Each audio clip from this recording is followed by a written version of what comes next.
I developed over the last few years. And it's something that's become quite an important part of any development program, should you choose to follow a spiritual development program. It's a very powerful technique, although very basic. It is very powerful.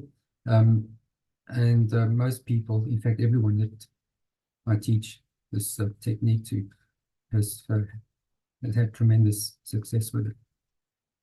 So I call this technique circular breathing. The reason for that is because it describes a circle. If you imagine that you have a circle in front of you, that's flat in front of you, so a circle in front of you. The top half of the circle is the in-breath, breathing in. And the bottom half of the circle is the out-breath, breathing out. We can imagine a clock or a watch where on the left-hand side in the 9 o'clock position is the starting point. And as you breathe in, you're breathing all the way around past 12 o'clock. And you finish the in-breath arriving at 3 o'clock. This takes a little bit of practice.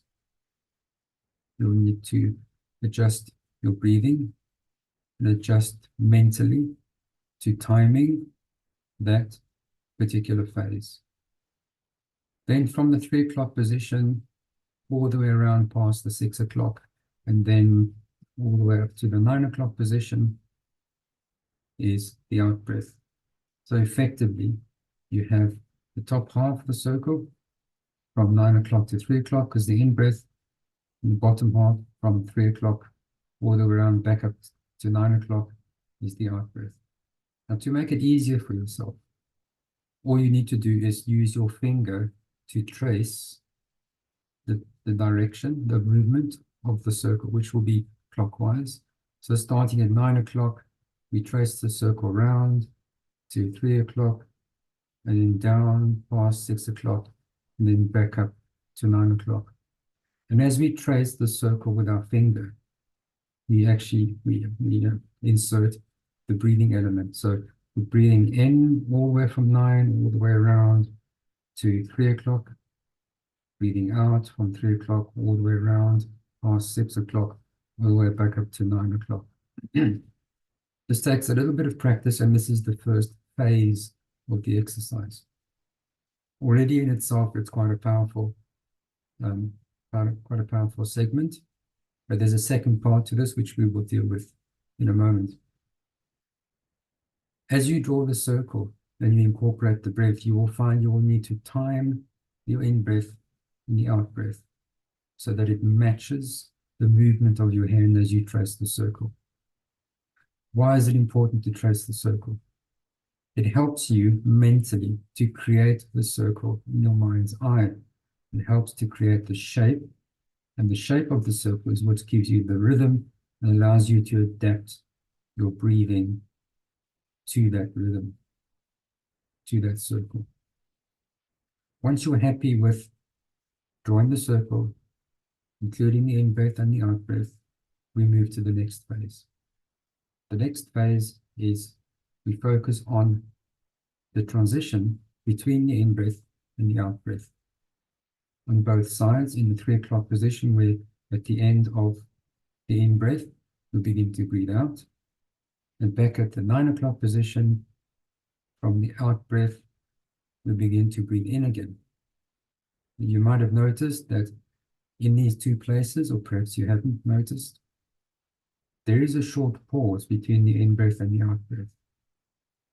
Particularly a longer pause between at the end of the out-breath before we start to breathe in again.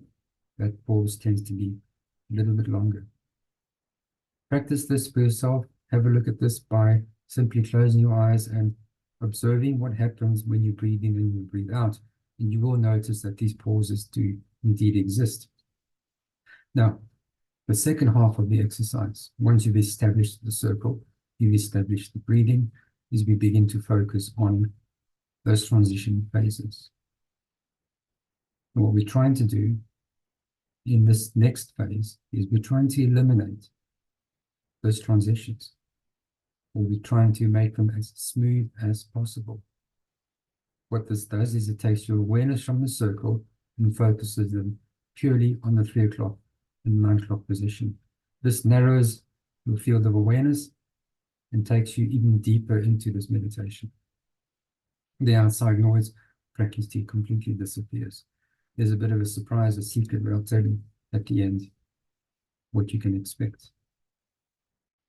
At the transition phase, breathing in at the 3 o'clock position, and then beginning to breathe out. We're trying to make that transition place as smooth as possible, almost as if one melds into the other, where there's no longer a pause. Takes a bit of work, but this is part of the exercise. This is part of deepening the meditation. Then we reach around, coming back up to the 9 o'clock, where we finish the exhale, we transition back into the inhale. This pause is usually a bit longer. But again, we're trying to make it as smooth as possible. And you will find at first it may feel slightly awkward. That's fine, that's absolutely normal. As you continue with the shape, through each phase, trying to make it as smooth as possible, you will find that you will begin to develop a certain rhythm. This rhythm, although in the beginning might feel a little bit uncomfortable, but soon after a few repetitions, you'll find it becomes very, very comfortable. And this is when the surprising thing happens. As we try to eliminate the pauses between the in-breath and the out-breath, you will find that your breathing becomes shallower and shallower and shallower, to a point where at one stage you will find, you will notice, and you will think, perhaps you stopped breathing. This is not the case. This is because your awareness is now shifted that far away from the physical that you are no longer aware of the breathing state. This is an extreme state of relaxation and something that you can use on a daily basis. So go ahead and try it out. Let me know what you find. If you have any questions, of course, you can get in touch through our website at Universal Truths. Thank you for your time, and I hope you enjoy the circular breathing.